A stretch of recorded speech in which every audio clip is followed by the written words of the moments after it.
Shalom, damai di hati. Sungguh suatu sukacita di hari ini kita boleh ada bersama dalam program Gerakan Membaca Alkitab 365 hari. Di hari ke-91 ini kita akan membaca bagian Alkitab dalam kitab pertama Samuel pasal 28 sampai pasal 31. Mari siapkan Alkitab dan siapkan hati kita untuk membacanya. Namun sebelumnya, mari berdoa. Bapa di dalam surga, Bapa yang kami sembah dalam anakmu Yesus Kristus, terpuji namamu Bapa. Kami bersyukur di hari ini Kau memperkenankan kami untuk dapat membaca firman Tuhan. Kiranya pertolongan Tuhan beri roh konsentrasi sehingga kami dapat mengerti firman Tuhan yang akan kami baca bersama-sama di hari ini. Inilah permohonan kami kepadamu, ampuni salah dosa kami, di dalam nama anak-Mu Yesus Kristus, berfirmanlah kami siap mendengar. Haleluya, amin. Mari kita membaca Alkitab dalam pertama Samuel pasal 28 sampai pasalnya yang ke-31. Pada waktu itu, orang Filistin mengerahkan tentaranya untuk berperang melawan orang Israel. Lalu berkatalah Akis kepada Daud, "Ketahuilah baik-baik bahwa engkau beserta orang-orangmu harus maju berperang bersama-sama dengan aku dalam tentara." Jawab Daud kepada Akis, "Baik, engkau akan tahu apa yang dapat diperbuat hambamu ini."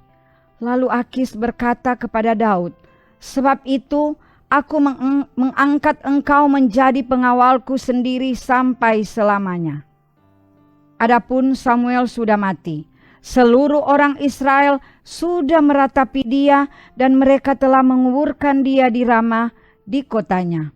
Dan Saul telah menyingkirkan dari dalam negeri para pemanggil arwah dan roh peramal. Orang Filistin itu berkumpul lalu bergerak maju dan berkemah dekat Sunem. Saul mengumpulkan seluruh orang Israel lalu mereka berkemah di Gilboa. Ketika Saul melihat tentara Filistin itu, maka takutlah ia dan hatinya sangat gemetar. Dan Saul bertanya kepada Tuhan, tetapi Tuhan tidak menjawab dia, baik dengan mimpi, baik dengan Urim, baik dengan perantaraan para nabi. Lalu berkatalah Saul kepada para pengawalnya, "Carilah bagiku seorang perempuan yang sanggup memanggil arwah, maka aku hendak pergi kepadanya dan meminta petunjuk kepadanya."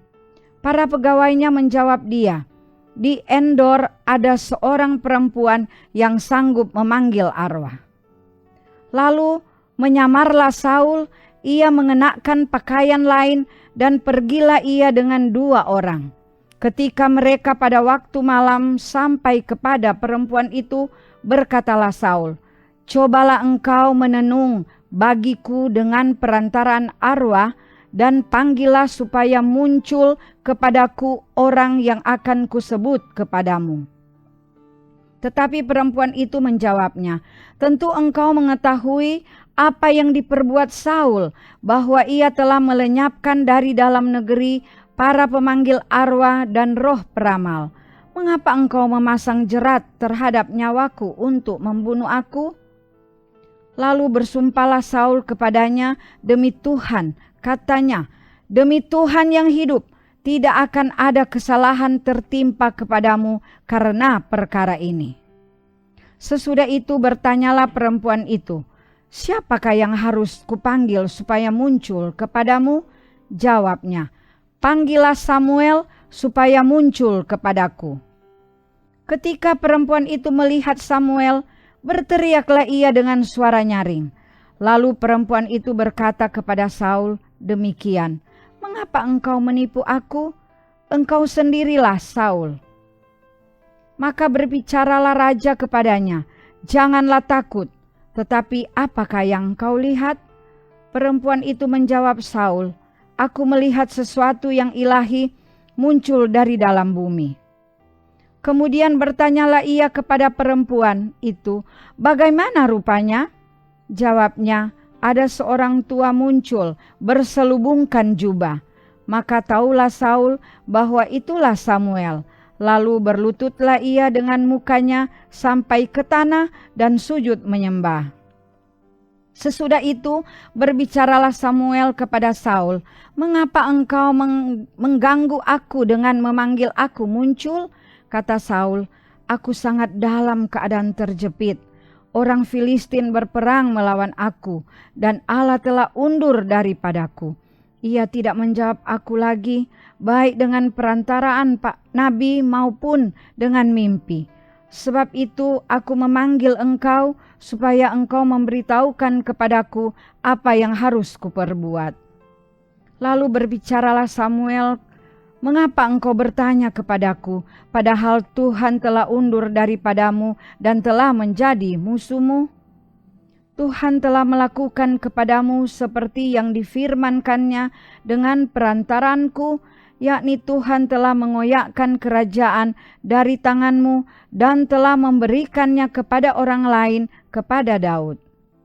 Karena engkau tidak mendengarkan suara Tuhan dan tidak melaksanakan murkanya yang bernyala-nyala itu atas Amalek, itulah sebabnya Tuhan melakukan hal itu kepadamu pada hari ini.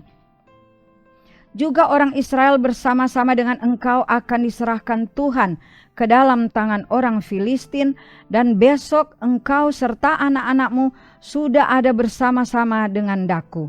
Juga tentara Israel akan diserahkan Tuhan ke dalam tangan orang Filistin."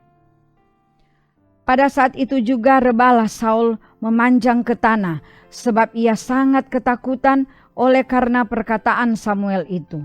Juga tidak ada lagi kekuatannya karena sehari semalam itu ia tidak makan apa-apa.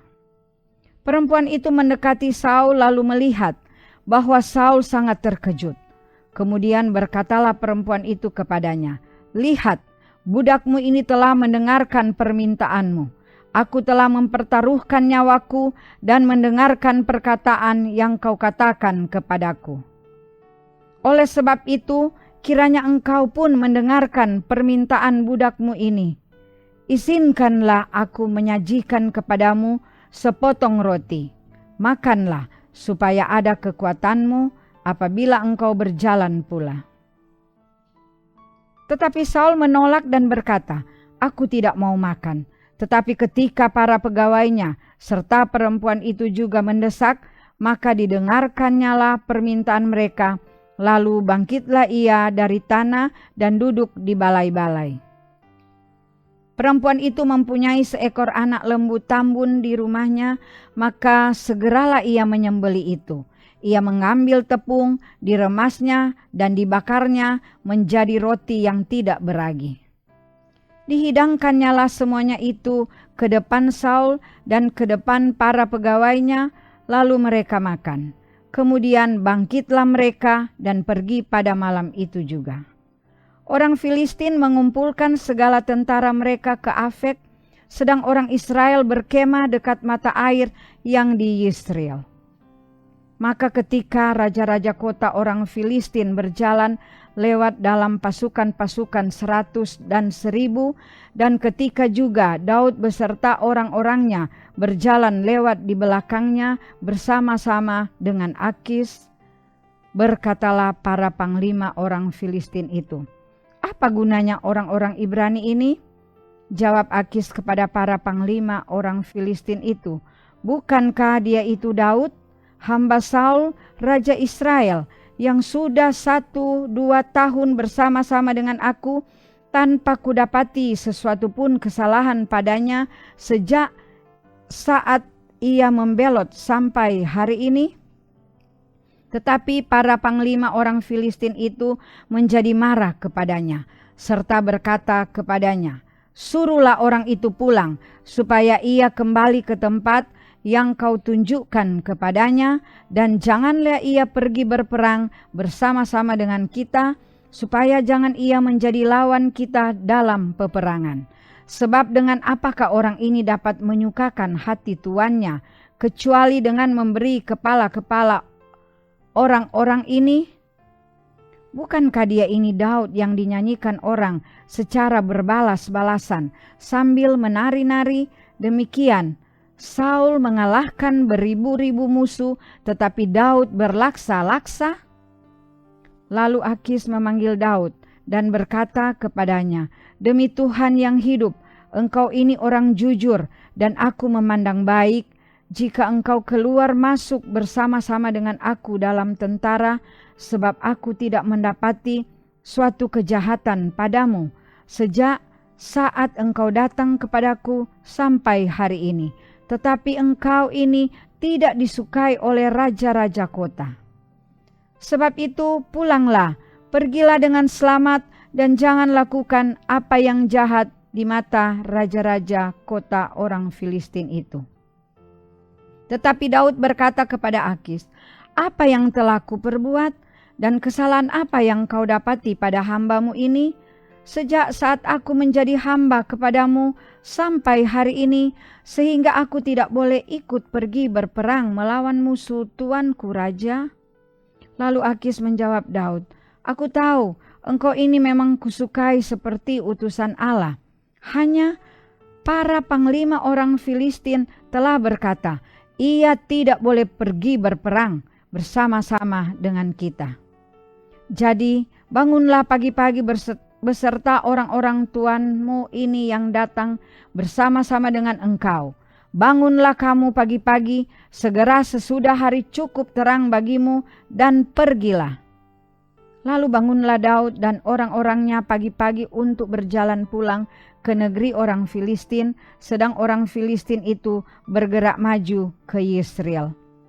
Ketika Daud serta orang-orangnya sampai ke Siklak pada hari yang ketiga, orang Amalek telah menyerbu tanah Negeb dan Siklak. Siklak telah dikalahkan oleh mereka dan dibakar habis. Perempuan-perempuan dan semua orang yang ada di sana, tua dan muda, telah ditawan mereka dengan tidak membunuh seorang pun. Mereka menggiring sekaliannya, kemudian meneruskan perjalanannya. Ketika Daud dan orang-orangnya sampai ke kota itu, tampaklah kota itu terbakar habis, dan istri mereka serta anak mereka yang laki-laki dan perempuan telah ditawan. Lalu menangislah Daud dan rakyat yang bersama-sama dengan dia itu dengan nyaring, sampai mereka tidak kuat lagi menangis. Juga kedua istri Daud ditawan, yakni Ahinoam, perempuan Yisrael, dan Abigail, bekas istri Nabal, orang Karmel itu. Dan Daud sangat terjepit, karena rakyat mengatakan hendak melempari dia dengan batu. Seluruh rakyat itu telah pedih hati, masing-masing karena anaknya laki-laki dan perempuan.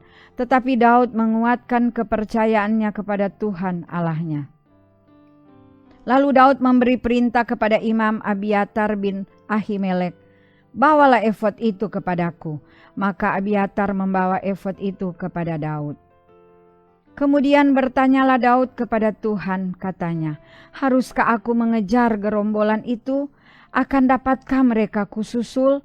Dan ia berfirman kepadanya, "Kejarlah, sebab sesungguhnya engkau akan dapat menyusul mereka dan melepaskan para tawanan." Lalu pergilah Daud beserta ke-600 orang yang bersama-sama dengan dia, dan sampailah mereka ke sungai Besor, sementara orang-orang yang mau tinggal di belakang berhenti di sana. Maka Daud melanjutkan pengejaran itu beserta 400 orang. 200 orang yang terlalu lelah untuk menyeberangi sungai Besor itu berhenti di sana. Kemudian mereka menemui seorang Mesir di padang, lalu membawanya kepada Daud. Mereka memberi dia roti, lalu makanlah ia. Kemudian mereka memberi dia minum air. dan memberikan kepadanya sepotong kue ara dan 2 buah kue kismis, dan setelah dimakannya ia segar kembali, sebab ia tidak makan dan minum selama 3 hari 3 malam. Kemudian bertanyalah Daud kepadanya, "Budak siapakah engkau dan dari manakah engkau?" Jawabnya, "Aku ini seorang pemuda Mesir, budak kepunyaan seorang Amalek. Tuanku meninggalkan aku karena 3 hari yang lalu aku jatuh sakit. Kami telah menyerbu tanah Negeb orang Kreti dan daerah Yehuda dan tanah Negeb Kaleb, dan Ziklag telah kami bakar habis." Daud bertanya kepadanya, "Dapatkah engkau menunjuk jalan kepadaku ke gerombolan itu?" Katanya, "Bersumpahlah kepadaku demi Allah bahwa engkau tidak akan membunuh aku dan tidak akan menyerahkan aku ke dalam tangan tuanku itu, maka aku akan menunjuk jalan kepadamu ke gerombolan itu." Ia menunjuk jalan kepada Daud ke sana, dan tampaklah orang-orang itu berpencar-pencar di atas seluruh daerah itu sambil makan, minum, dan mengadakan perayaan karena jarahan yang besar yang telah dirampas mereka dari tanah orang Filistin dan dari tanah Yehuda. Dan pada keesokan harinya Daud menghancurkan mereka dari pagi-pagi buta sampai matahari terbenam. Tidak ada seorang pun dari mereka yang lolos, kecuali 400 orang muda yang melarikan diri dengan menunggang unta. Daud melepaskan semua apa yang dirampas oleh orang Amalek itu. Juga kedua istrinya dapat dilepaskan Daud. Tidak ada yang hilang pada mereka, dari hal yang kecil sampai hal yang besar, sampai anak laki-laki dan anak perempuan, dan dari jarahan sampai segala sesuatu yang telah dirampas mereka. Semuanya itu dibawa Daud kembali. Daud mengambil segala kambing domba dan lembu. Semuanya itu digiring mereka di hadapannya serta berkata, "Inilah jarahan Daud." Ketika Daud sampai kepada ke-200 orang yang telah terlalu lelah untuk mengikuti Daud, yang telah dibiarkannya tinggal di dekat sungai Besor, maka keluarlah orang-orang ini menyongsong Daud dan menyongsong rakyat yang bersama-sama dengan dia. Daud mendekati orang-orang itu dan memberi salam kepada mereka. Kemudian mulailah berbicara semua orang jahat dan orang dursila di antara orang-orang yang ikut pergi bersama-sama dengan Daud itu, katanya, "Karena mereka tidak ikut pergi bersama-sama dengan kita, janganlah kita berikan kepada mereka apa-apa dari jarahan yang kita selamatkan itu, kecuali kepada masing-masing mereka, istrinya dan anak-anaknya. Itu boleh mereka bawa dan biarlah mereka pergi." Tetapi Daud berkata, "Janganlah kamu, saudara-saudaraku, berbuat demikian dengan apa yang diberikan Tuhan kepada kita, sebab Ia telah melindungi kita dan menyerahkan ke dalam tangan kita gerombolan yang menyerang kita. Siapa yang mau mendengarkan kamu dalam perkara ini? Sebab bagian orang yang tinggal di dekat barang-barang adalah sama seperti bagian orang yang pergi berperang, itu akan dibagi sama-sama. Dan demikianlah halnya sejak hari itu dan seterusnya. Hal itu ditentukannya menjadi ketetapan dan peraturan bagi orang Israel sampai sekarang. Ketika Daud sampai ke Ziklag, dikirimnyalah sebagian dari jarahan itu kepada para tua-tua di Yehuda, kepada teman-temannya dengan pesan, "Inilah pemberian kepadamu dari jarahan yang dirampas dari musuh Tuhan." Yakni kepada yang di Betel, kepada yang di Ramot di tanah selatan, kepada yang di Yatir, kepada yang di Aroer, kepada yang di Simfot, kepada yang di Estemoa, kepada yang di Rakal, kepada yang di kota-kota orang Yerahmeel, kepada yang di kota-kota orang Keni, kepada yang di Horma, kepada yang di Borasan, kepada yang di Atak, kepada yang di Hebron, dan kepada segala tempat di mana Daud dengan orang-orangnya mengembara. Sementara itu orang Filistin berperang melawan orang Israel. Orang-orang Israel melarikan diri dari hadapan orang Filistin dan banyak yang mati terbunuh di pegunungan Gilboa. orang Filistin terus mengejar Saul dan anak-anaknya dan menewaskan Yonatan, Abinadab, dan Malkisua, anak-anak Saul. Kemudian makin beratlah pertempuran itu bagi Saul. Para pemanah menjumpainya dan melukainya dengan parah. Lalu berkatalah Saul kepada pembawa senjatanya, "Hunuslah pedangmu dan tikamlah aku, supaya jangan datang orang-orang yang tidak bersunat ini menikam aku dan memperlakukan aku sebagai permainan." Tetapi pembawa senjatanya tidak mau, karena ia sangat segan. Kemudian Saul mengambil pedang itu dan menjatuhkan dirinya ke atasnya. Ketika pembawa senjatanya melihat bahwa Saul telah mati, ia pun menjatuhkan dirinya ke atas pedangnya, lalu mati bersama-sama dengan Saul. Jadi Saul, ketiga anaknya dan pembawa senjatanya dan seluruh tentaranya sama-sama mati pada hari itu. Ketika dilihat orang-orang Israel yang di seberang lembah dan yang di seberang sungai Yordan, bahwa tentara Israel telah melarikan diri dan bahwa Saul serta anak-anaknya sudah mati, maka mereka meninggalkan kota-kota mereka lalu melarikan diri juga. Kemudian datanglah orang Filistin dan menetap di sana. Ketika keesokan harinya orang Filistin datang merampasi orang-orang yang mati terbunuh itu, didapati mereka Saul dan ketiga anaknya tergelimpang di pegunungan Gilboa. Mereka memancung kepala Saul, merampas senjata-senjatanya, dan menyuruh orang berkeliling di negeri orang Filistin untuk menyampaikan kabar itu di kuil berhalanya dan kepada rakyat. Kemudian mereka menaruh senjata-senjata Saul di kuil Asitoret dan mayatnya dipakukan mereka di tembok kota Bet-Sean. Ketika penduduk Yabes Gilead mendengar tentang apa yang telah dilakukan orang Filistin kepada Saul, maka bersiaplah segenap orang gagah perkasa.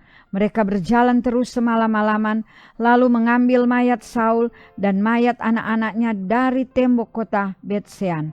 Kemudian pulanglah mereka ke Yabes dan membakar mayat-mayat itu di sana.